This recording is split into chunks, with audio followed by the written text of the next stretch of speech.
ever met someone and been surprised that they're just not like other people you've met from the same country or the same company, or even maybe the same ethnicity?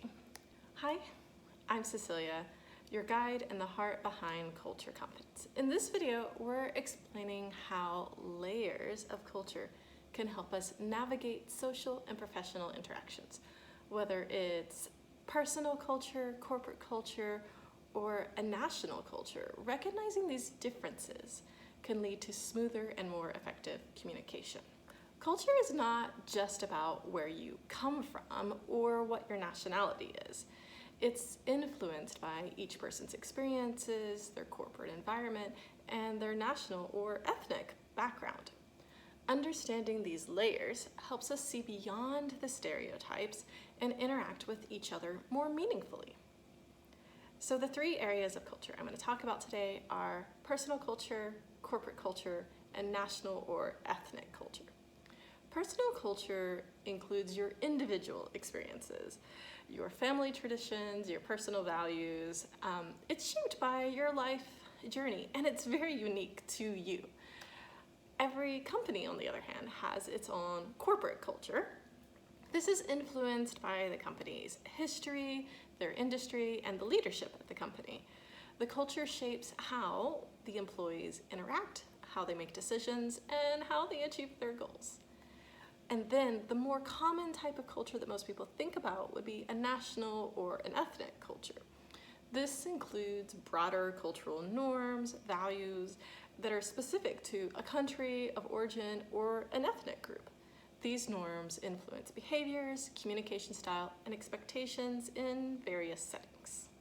It's important to remember that people don't fit neatly into one cultural box. Someone from a certain country may not exhibit all the traits associated with that culture.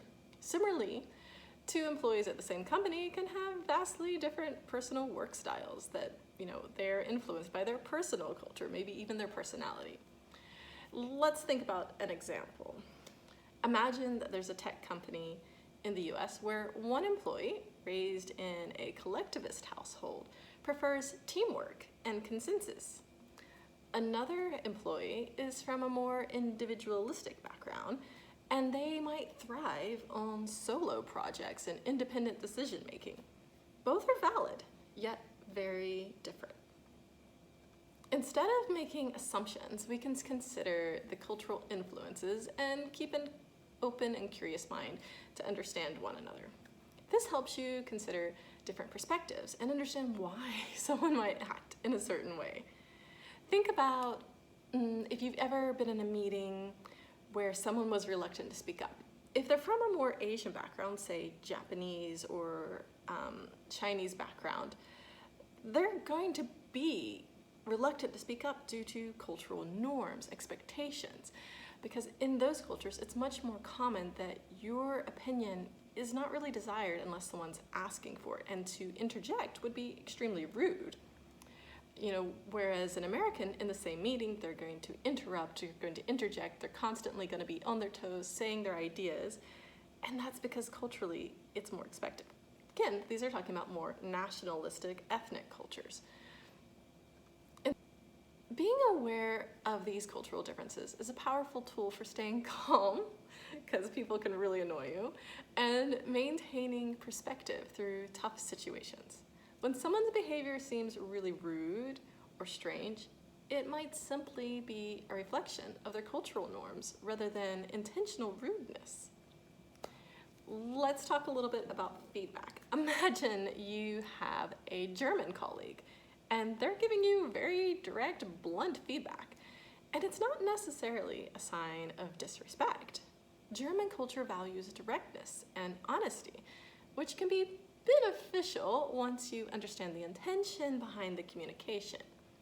In some cultures, raised voices indicate engagement in the topic, while in other cultures, all parties should keep their tone of voice quite neutral and low to not be perceived as being irrational or even a precursor to violence. Keeping these things in mind, Let's be observant and allow ourselves to navigate a wider range of situations effectively. Instead of reacting negatively, you can observe and you can adapt, you can find common ground and solutions that work for everyone involved. Let's think about a team meeting with a bunch of international colleagues. Let's notice that some people on the team prefer more personal interactions and they take time to build rapport before they engage in a topic. Understanding this, backing up a little bit, helps us navigate that situation. Recently, I had a conversation with someone who was explaining when they worked with Central Asians. They had to spend a lot of time building the rapport, establishing politeness, adding a lot of layers to their communication. But then they worked with someone from a more Scandinavian area of Europe. They found that those people were kind of annoyed at how much extra verbiage was being used. And they were like, hey, leave out the fluff, just get to the point. These are cultural differences that we're dealing with.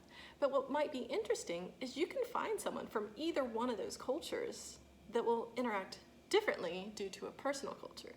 It also can be established in the business that you're in that this company expects everyone to communicate directly, or this company expects everyone to be polite and use layers of formality.